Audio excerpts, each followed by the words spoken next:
lekári v podstate nám povedali, že naše deti sa nedožijú dospelosti. Toto keď poviete žene, mladej žene, ktorá túži mať najmenej 4 deti, tak milovaní, dnes tu sedím ako manželka a matka. Chcem vám svedčiť o tom, ako som ja odovzdala svoj život Ježišovi Kristovi, vtedy som mala 3 ťažko choré deti a diagnóza nad nimi znela nevyliečiteľná choroba, hemofilia.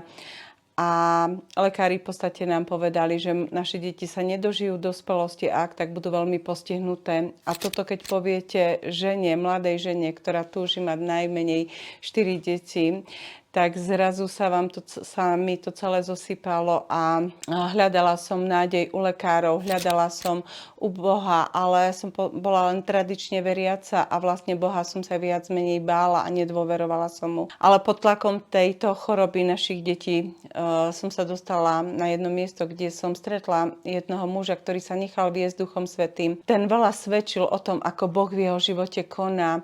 A ja som prvýkrát vtedy, hoci som bola tradične veriaca, počula, že Ježiš uzdravuje aj dnes. A pod tým vplyvom toho, ako on svedčil, ako on rozprával o vzťahu s Bohom, som vtedy povedala, aj keď som nevedela vtedy, ale v podstate som odovzdala život Ježišovi Kristovi, som povedala, Bože, ak si ozaj taký, ako tento muž o tebe hovorí, túžim a chcem ťa poznať.